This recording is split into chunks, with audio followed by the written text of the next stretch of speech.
ప్రభునందు ప్రియమైన సహోదరి సహోదరులకు నిరీక్షణ గడియల ద్వారా మరొకసారి మీ గృహాల్లోనికి ఈ వాక్యాన్ని పంచుకోవడానికి దేవుడిచ్చిన అవకాశాన్ని బట్టి వందనాలు తెలియజేస్తున్నాను. ప్రియులారా, మీ పనులన్నీ ఒక పక్కన పెట్టి దయతో ప్రేమతో ఈ వాక్యం వినడానికి మీ హృదయాలను సిద్ధపరచుకుని ఈ టీవీ ముందు కూర్చుని వాక్యం వినాలని ప్రభు పేరిట మనవి చేస్తున్నాను.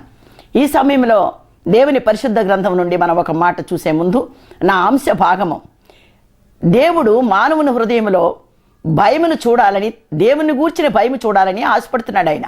కనుక ఆ విషయాలు మీతో మాట్లాడడానికి దేవుని పరిశుద్ధ లేఖన భాగం నుండి ఒక మాట మీ ముందు ఉంచాలని ఆశపడుతున్నాను. ఆదికాండము 22వ అధ్యాయము 12వ వచనంలో దేవుడు అబ్రహాముతో ఒక మాట మాట్లాడుతున్నాడు. నీకు ఒక్కడై ఉన్న నీ కుమారుని నాకు ఇయ్య వినదీయలేదు గనుక నీవు దేవునికి భయపడవాడవని నాకు కనబడుచున్నది. అయితే దేవునికి భయపడవాడు అని నాకు కనబడుచున్నది గనుక ఆయన ఇంకొక మాట కూడా అంటున్నాడు. 16, 17, 18 వచనాలు అంటున్నాడు, నేను నిన్ను ఆశీర్వదించి ఆకాశ నక్షత్రముల వల్లెను సముద్ర తీరమందలి ఇసుక వలెను నీ సంతానమును విస్తరింపచేసేదను, నీ సంతతి వారు తమ శత్రువుల గమనిని స్వాధీనపరుచుకుందరు. ప్రార్థన. జీవాధిపతి నీకు వందనాలు. ఈ వాక్యమును ఆశీర్వదించి దీవించండి. నీ దాసురాలనే నేను మరుగుపరిచి ఈ వాక్యం ద్వారా ఈ టీవీ ముందున్నటువంటి నీ బిడ్డలతో మాట్లాడమని ఆశీర్వదించమని యేసునామమున అడుగుచున్నాను తండ్రి. ప్రియులారా, మనం గమనించాలి, అబ్రహామును గురించి దేవుడు ఒక మాట మాట్లాడుతున్నాడు. నీ హృదయంలో నీ భయం ఉందని, నా భయం ఉందని నేను చూస్తున్నాను అన్నాడు. ఎందుచేత అబ్రహాముని పరిశోధించడం ప్రారంభించినటువంటి దేవుడు ఒక ఆజ్ఞ చెప్తాడు. ఏంటంటే, నీ ఒక్కగానొక్క నీ కుమారుణ్ణి, నువ్వు అతి మిక్కిలిగా ప్రేమించే నీ కుమారుణ్ణి నేను చూపించే కొండకు నువ్వు వెళ్ళి అతన్ని అక్కడ దహన బలి అర్పించు అంటాడు. అర్పించు అని అన్నప్పుడు అబ్రహాము భార్యని సంప్రదించలేదు, కుటుంబస్తులు ఎవరిని సంప్రదించలేదు. కానీ ఎప్పుడు తెల్లవారుతుందా, దేవుడు నాకు ఇచ్చినటువంటి దేవుని కోరిక నేను ఎప్పుడు నెరవేరుస్తానా, నా కుమారుని తీసుకెళ్ళి ఎప్పుడు అక్కడ దహన బలి అర్పిస్తానా అని ఆ యొక్క రాత్రి అంతా గడిపాడు. తెల్లవారుగానే లేచాడు, కుమారుని తీసుకున్నాడు, చేల్చబడిన కట్టెలు తీసుకున్నాడు, 2 పనివారిని తీసుకున్నాడు, 2 గాడిదలను తీసుకున్నాడు, ప్రయాణం ప్రారంభించాడు. ప్రియులను మనం గమనించాలి, ప్రయాణం ప్రారంభించినప్పుడు కూడా అతనిలో ఉన్నటువంటి దేవుని భయమే ఆ యొక్క పర్వతాన్ని తీసుకెళ్ళడానికి ధైర్యాన్ని ఇచ్చింది. ఎవరితో సంప్రదించకుండా తన ఏకైక తీర్మానముతో మాత్రమే దేవుని భయము చేత నింపబడి కొండ మీదకి ప్రయాణమై వెళుతున్నాడు. వెళ్ళేటప్పుడు కొడుకు అడుగుతాడు, నానా ఇదంతా చేస్తున్నావు బాగానే ఉంది, కానీ బలి అర్పించడానికి గొర్రెది అని అడుగుతాడు. నిజంగా చూడండి, ఆ తండ్రి మనసు ఎంత అతలాకుతలమై ఉంటుందో, ఆ తండ్రి మనసు ఎంత తల్లడిల్లిపోయి ఉంటుందో. కానీ అబ్రహాము మనసు తల్లడిల్లలేదు. కారణం ఏంటో తెలుసా? దేవుని భయం అతను హృదయంలో ఉంది కనుక, దేవుని కంటే ఎక్కువ ఏదైంది నాకు కాదని అనుకున్నాడు కనుక, లేదు నాన్న ఆ గొర్రెని దేవుడే చూసుకుంటాడని సమాధానం చెప్పాడు. అబ్రహాము ఆ పర్వతం మీదకి తీసుకుని వెళ్ళి చేల్చబడిన కట్టెలను పేర్చి తన కుమారుడు కాళ్ళు చేతులు కట్టి ఆ కట్టెల మీద పెట్టి కత్తి ఎత్తాడు. ఎత్తినప్పుడు వెంటనే ఒక అదృశ్యమైన హస్తం వచ్చి ఆయన ఆపింది. ఒక బృహత్తమైన స్వరము ఆయన చేసే పనిని ఆపు చేసి, అబ్రహామా నీ ఒక్కగానొక కుమారుని, నువ్వు మిక్కిలిగా ప్రేమించే కుమారుని నాకు ఇయ్యడానికి వెనుదీయలేదు కనుక నీవు నా భయం నీలో ఉందని నేను చూస్తున్నాను అన్నాడు. గమనించాలి, నీవు దేవునికి భయపడువాడవని నాకు కనబడుచున్నది. నా ప్రియమైన సహోదరి సహోదరుడా, నీవెంతకాలం నుంచి క్రైస్తవుడిగా ఉన్నావో నాకు తెలియదు, కానీ దేవుడు నీ హృదయంలో ఒక పరిస్థితిని చూడాలనుకుంటున్నాడు. ఏంటో తెలుసా? దేవుని భయము ఆయనకి కనబడాలి. దేవుడు మన హృదయాన్ని చూసినప్పుడు, మన పరీక్షించినప్పుడు ఆయన భయము మనలో ఉన్నటువంటి దేవుని భయము దేవునికి కనపడాలి. అందుచేత దేవుని భయము కలిగిన వారి ఆశీర్వాదం పొందుకుంటారు, వారి సంతానము విస్తరిస్తుంది. అంత మాత్రం కాదు, వారి సంతానము విరోధుల యొక్క గవిని స్వాధీనపరుచుకుంటుంది. కనుక ఏం భయం అని చూసినట్లయితే కీర్తనల గ్రంథము 19వ అధ్యాయము 9వ వచనంలో అంటాడు, యెహోవా యందైన భయము పవిత్రమైనది, యెహోవా న్యాయ విధులు సత్యమైనవి, అవి కేవలము న్యాయమైనవి. ఎలాంటిది భయం అంటే పవిత్రమైన భయము, శ్రేష్టమైన భయము. పిరికితనంతో కూడిన భయము కాదు, ఆందోళనతో కూడిన భయము కాదు, శత్రువు నన్ను ఏమైనా చేసేస్తుందన్న భయము కాదు. పవిత్రమైన భయము, అది సత్యమైన భయము, అది న్యాయమైనటువంటి భయము. భయానికి సాధారణంగా మానవుడు దేనికి భయపడతాడు? మరణానికి భయపడతాడు, శత్రువుకు భయపడతాడు, లేకపోతే ఏదైనా నాశనం వచ్చేటప్పుడు భయపడతాడు, విపత్కర పరిస్థితులు వచ్చినప్పుడు భయపడతాడు. అంతే తప్ప సంతోషానికి భయపడేవాడు ఎవడు కూడా ఉండడు. కానీ ప్రభు పేట మనవి చేసేది ఏంటో తెలుసా? దావీదు అబ్రహాములో ఉన్నటువంటి భయం ఏంటో తెలుసా? దేవుని యొక్క పవిత్రమైనటువంటి భయము, సత్యమైనటువంటి భయము. అంత మాత్రం కాదు, అది న్యాయమైన భయము ఆయనలో ఉంది. 111వ కీర్తన 10వ వచనం అంటాడు, యెహోవా యందు భయము జ్ఞానమునకు మూలము. ప్రియులైన మనం గమనించాలి, యెహోవా భయం గనక మన హృదయంలో ఉంటే జ్ఞానం అనేది మనకి అనుకోని రీతిగా జ్ఞానం మనకి సంక్రమిస్తుంది. వాడికి భయం లేదండి, వాడు ఏ పనులు చేస్తున్నా కానీ భయపట్టలేదండి అంటే కారణం ఏంటో తెలుసా? జ్ఞానం లేక. జ్ఞానం ఎక్కడైతే లేదో మంచికి చెడుకి వ్యత్యాసం వాడికి తెలియదు, వాడు ఎలా నడుచుకుంటున్నాడో వాడికి తెలియదు. ఆ కారణం చేతనే అనేక మంది జీవితాలు పాపానికి దాసోహం అయిపోతున్నాయి. కారణం ఏంటో తెలుసా? జ్ఞానము లేని కారణాన్ని బట్టి, మంచికి చెడుకి వివేచన తెలియనటువంటి కారణాన్ని బట్టి. కానీ ఈ కీర్తనాకారుడైన దావీదు ఏమంటున్నాడో తెలుసా? యెహోవా యందలి భయము జ్ఞానమునకు మూలము. యెహోవా యందు భయభక్తులు కలిగి ఉండేటే జ్ఞానానికి మూలమని కూడా మన పరిశుద్ధ గ్రంథంలో చూస్తున్నాం. అంతేకాదు 119వ కీర్తన 38వ వచనం అంటాడు, నీవిచ్చిన వాక్యము మనుషులలో భయమును పుట్టించుచున్నది. ప్రియులారా మనం గమనించాలి, ఇచ్చిన వాక్యం అంటే ఏంటి? దేవుని నోట నుండి వచ్చే వాక్యం. ఆయన మనుషుల కొరకు తన సంకల్పము చెప్పున తన ప్రవక్తలను ప్రేరేపించి ఆయన చేతి వ్రాతతో వ్రాసినటువంటి అమూల్యమైన వాక్యం ఏం చేస్తుందో తెలుసా? మనుషులలో భయము పుట్టిస్తుంది. ప్రియులారా, ఆ భయమే సత్యమైన, జ్ఞానయుక్తమైన, న్యాయమైన భయం మన హృదయంలో ఉండాలన్నది దేవుడు కోరుకుంటున్నాడు. ఇప్పుడు ఈ భయం మన హృదయంలో ఉంటుందో తెలుసా?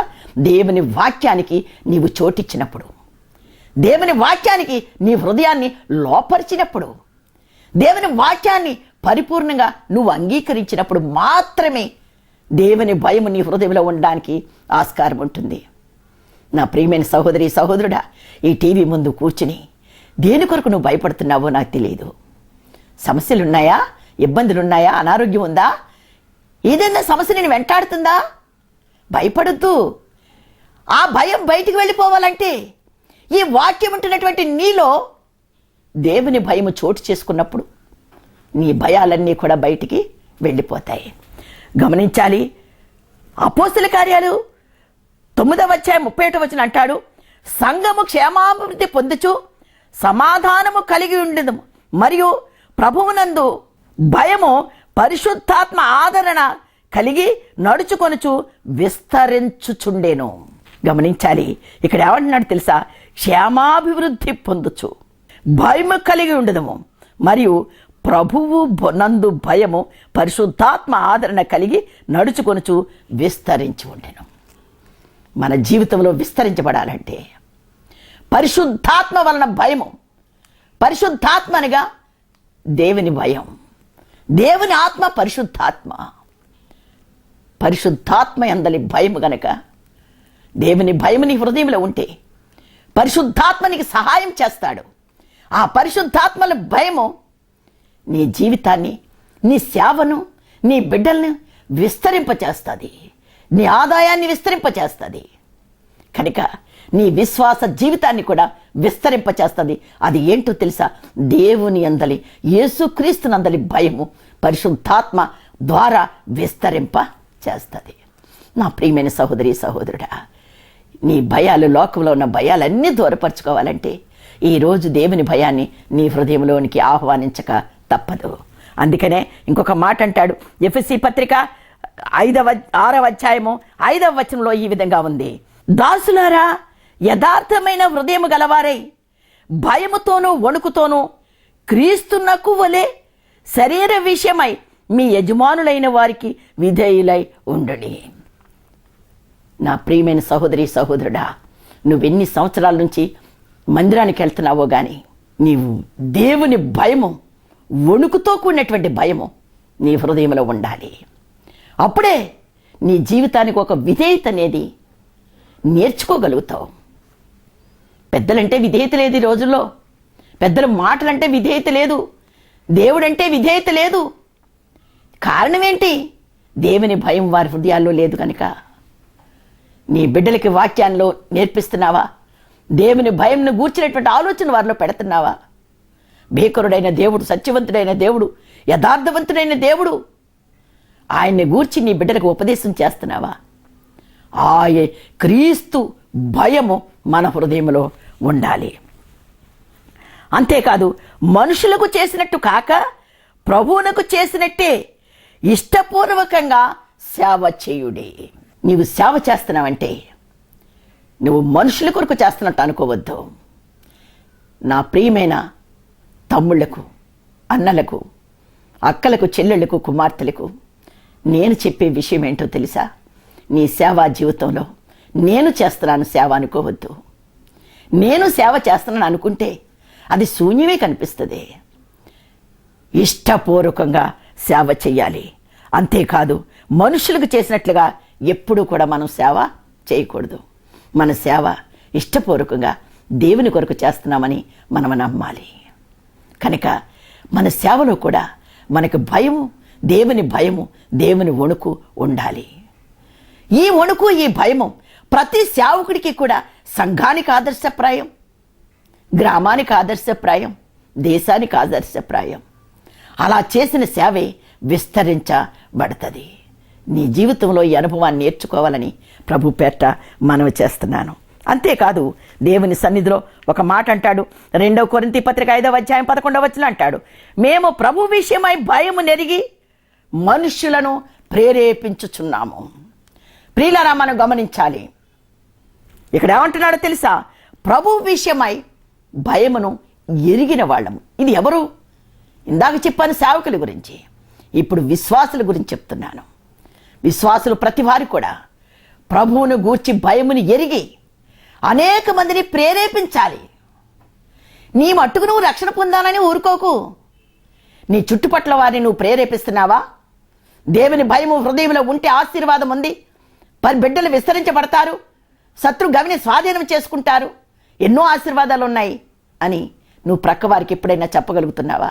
భయము నెరిగి మనుషులను ప్రేరేపించుచున్నాము. పౌలు గారు రాస్తున్నారు ఈ మాట. దేవుని భయాన్ని నెరిగిన వాడిని గనుక అనేక మందిని రక్షణ కొరకు ప్రేరేపిస్తున్నానంటున్నాడు. ఈ టీవీ ముందు కూర్చున్న నా ప్రియమైన సహోదరి సహోదరుడా, ఎప్పుడైనా పక్క వారిని నువ్వు ప్రేరేపిస్తున్నావా? నీవు రక్షణ పొందావు, మంచిదే. కానీ రక్షణ పొందిన అనేక మంది నశించిపోకుండా ఉండాలంటే ప్రతి రక్షణ పొందిన బిడ్డ హృదయంలో కూడా నిజంగా దేవుని భయం ఉంటే, దేవుని జ్ఞానం ఉంటే, దేవుని సత్యం ఉంటే నువ్వు పక్కవారిని కూడా ప్రేరేపించడానికి ఇష్టపడాలని ప్రభు పేరట మనం చేస్తున్నాను.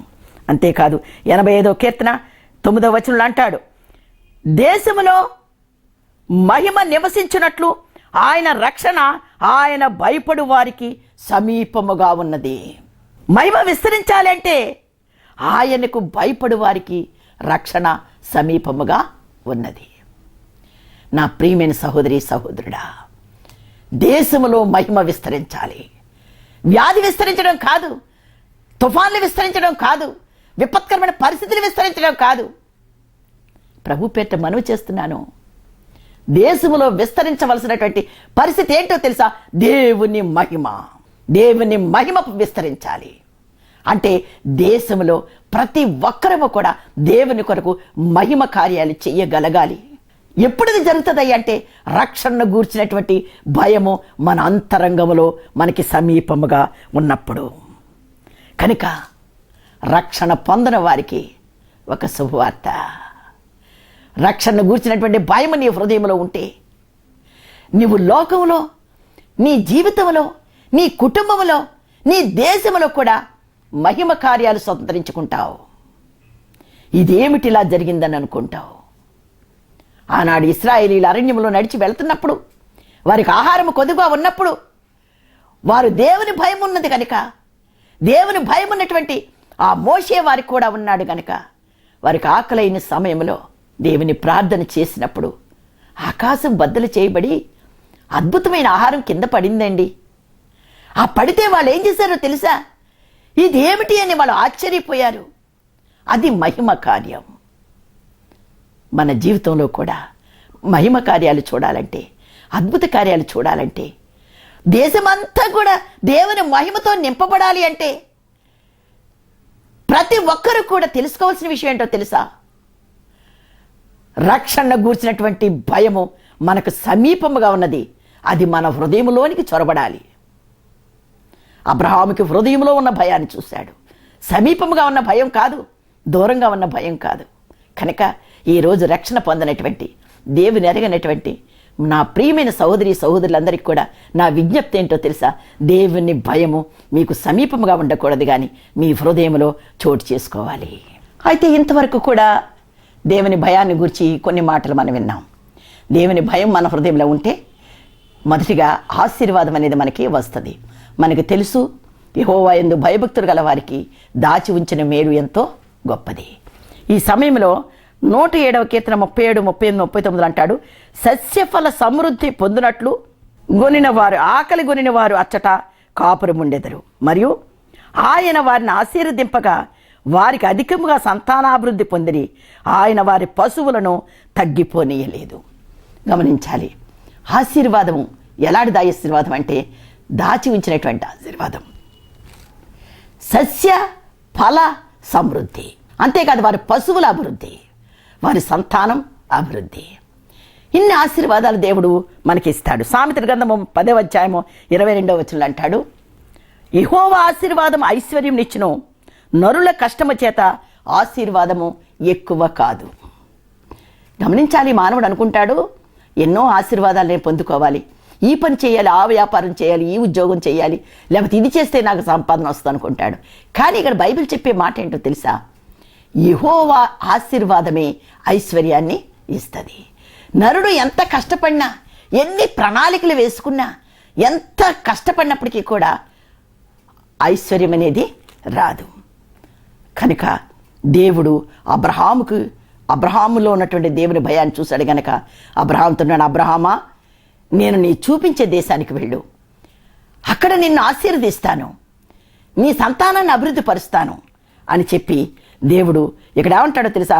ఆదికాండం 12:2 అంటాడు, నిన్ను గొప్ప జనముగా చేసి నిన్ను ఆశీర్వదించదును, గొప్ప జనముగా చేసేదను, నీవు ఆశీర్వాదముగా ఉందువు, నీవు ఆశీర్వదించిన వారిని నేను ఆశీర్వదిస్తానన్నాడు. ఒక మానవుడికి ఈ ఆశీర్వాదం అనేటటువంటి వరాన్ని దేవుడిచ్చాడు. నిన్ను గొప్పగా జనముగా చేస్తాను, నీ సంతానాన్ని అభివృద్ధి పరుస్తాను, నువ్వు ఆశీర్వాదకరంగా ఉంటావు, నువ్వు ఆశీర్వదించిన వారిని నేను ఆశీర్వదిస్తాను అన్నాడు. ఎంత గొప్ప ప్రణాళిక అండి! అబ్రహాములో ఉన్న భయము ఆశీర్వాదాన్ని తెచ్చింది. ఆదికాండము 48:3 అంటాడు, యోసేపును చూసి కనాను దేశమందలి లూజులో సర్వశక్తి గల దేవుడు నాకు కనబడి నన్ను ఆశీర్వదించెను. యోసేపు తండ్రి చెప్తున్నాడు, లూజు దేశంలో దేవుడు నాకు కనపడ్డాడు, కుమారుడికి సాక్ష్యం ఇస్తున్నాడు. దేవుడు ఏమంటున్నాడో తెలుసా? నాకు కనబడి నన్ను ఆశీర్వదించెను. యాకోబుని ఆశీర్వదించాడు కనుకనే యాకోబు వెళ్ళిన చోటెల్లా ఆశీర్వాద కారణంగా ఉన్నాడు.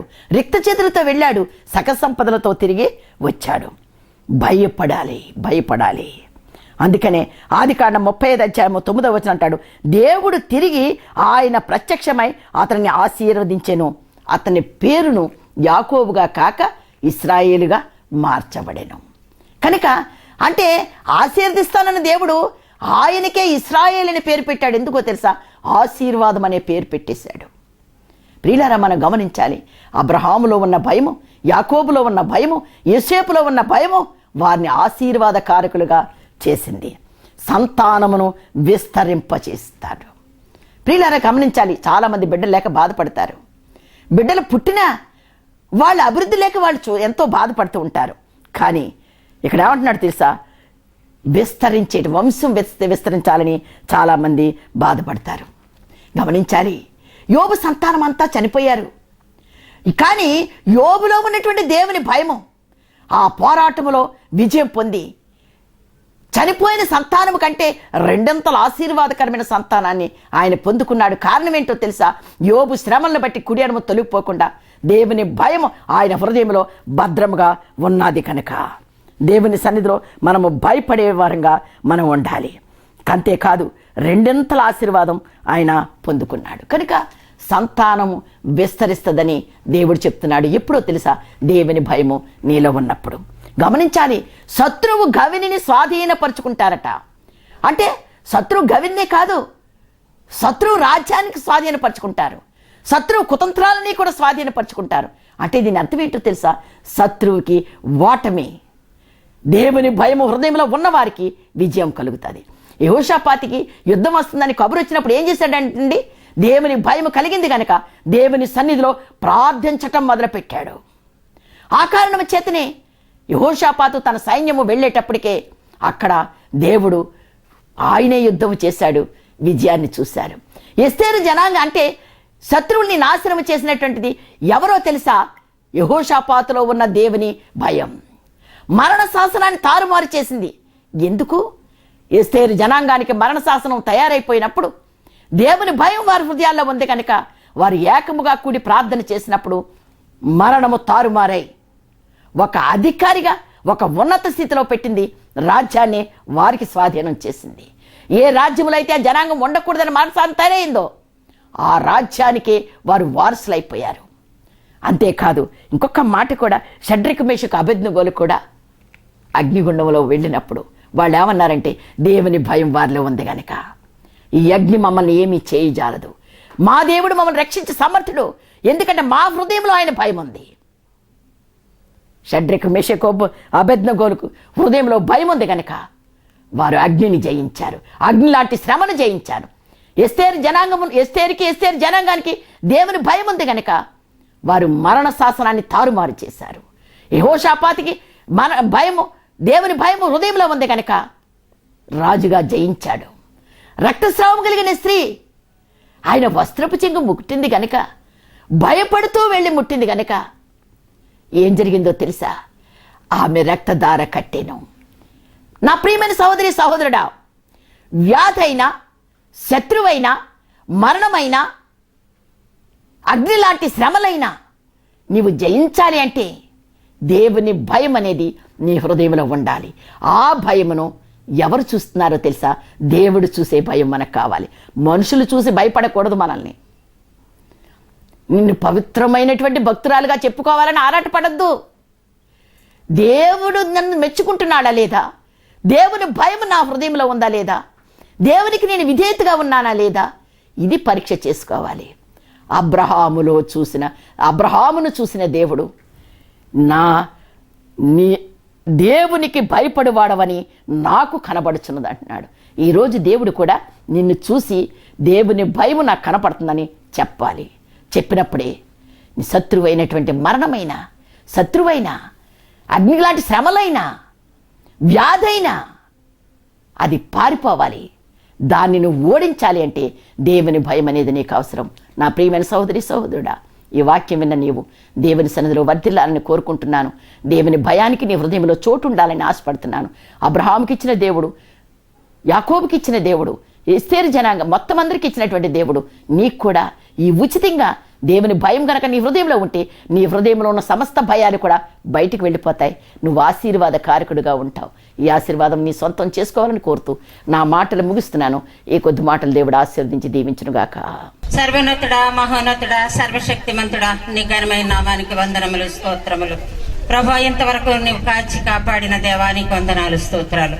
సంవత్సరముల 5 నెలలు మా మీద నిండుగా మెండుగా నీ కృపతో కాపాడినైనా 6వ నెలలో ప్రభా 16వ తారీఖులో నా తండ్రి నిరీక్షణ ప్రేయర్ హౌస్ పండుగలలో మమ్మల్ని చేర్చిన దేవా మీకు వందనాలు, స్తోత్రాలు నాయన. ఎంత గొప్ప భాగ్యమును మాకు ఇచ్చిన ప్రభువా, నీకు వందనాలు, స్తోత్రాలు నాయన. మీకేమిచ్చి మీ రుణము తీర్చుకోగలమనైనా ఎవరికి లేని గొప్ప భాగ్యమును మాకు ఇచ్చావు తండ్రి. నీకు స్తోత్రములు, స్తోత్రములు నాయన. ఈ రోజు నా తండ్రి నాయన, ఇప్పుడు నాయన 16వ తారీఖులో నాయన ప్రభా పాటల మూలముగా నువ్వు స్తుతించబడ్డావు తండ్రి, ఆరాధన మూలముగా నువ్వు స్తుతించబడ్డావు, మహింపరచబడ్డావు తండ్రి. నీ కుమారుల వాక్యం ఇచ్చుచుండగా ప్రభువా, వాక్యం ద్వారా నువ్వు మహింపరచబడాలి తండ్రి. నాయన అనేక ఆత్మలు తెరవాలి తండ్రి, అనేక హృదయాలను తెరవండి ప్రభువా. నీకు స్తోత్రములు, స్తోత్రములు. నడిపించనున్న మా అయ్యగారు అమ్మగారిని మీరు ఒక్కసారి జ్ఞాపకం చేసుకోండి ప్రభువా. ఎండనక వాననక ప్రభువా నాయన నాయన అనేక బాధ నీరసం ఉన్నప్పటికీ తండ్రి నీ కుమారులు నాయన, మరి నీ కుమార్తె రమణమ్మ గారు, ఏలియా గారు నాయన వారికి ఇచ్చిన ఈ గొప్ప మంచి మనసు కొరకు వందనాలు. ఈ నిరీక్షణ ప్రేయర్ హౌస్ లో మేము సంఘ సభ్యులుగా ఉండటం మాకు ఎంతో ధన్యతనైనా. మీకు స్తోత్రములు, వందనములు, స్తోత్రములు నాయన. ప్రభా నా తండ్రి, ఈ గొప్ప ఆరాధనలో మీరుండండి తండ్రి. అయిన యెహోవా దేవుని రోజు ప్రభా ఇది. ఈ 3 దినములు 16, 17, 18 తారీఖులలో నీ పరిశుద్ధాత్మ వర్షమును కుమ్మరించినైనా నాయన ప్రతి వారి హృదయమును నాయన మీరు తెరిచి ప్రభా నీ వాక్యమును నాటింప చేసి మీరే 100 ఫలము మాకు దయచేసి మహిమను పొందమని రానయ్యన్న బిడ్డలను నడిపించండి, నీ సేవకులను నడిపించండి, నీ దివ్యమైన వర్తమానమును అందించి ప్రభా నాయన ఆత్మల బలపరచు నాయన. మరి మమ్మల్ని పంపించమని ముఖ్యంగా నీ సేవకురాలు రమణమ్మ గారిని, ఏలియా గారిని బలపరచు నాయన. ఇలాంటి కార్యక్రమాలు ఇంకా అనేక జరిగించుటకు మీరే మహిమ ఘనత ప్రభావాలు అందుకోమని త్వరగా మేఘాసీనుడై వచ్చుచున్న యేసు పరిశుద్ధ నామమున అడిగి వేడుకొనుచున్నాను తండ్రి.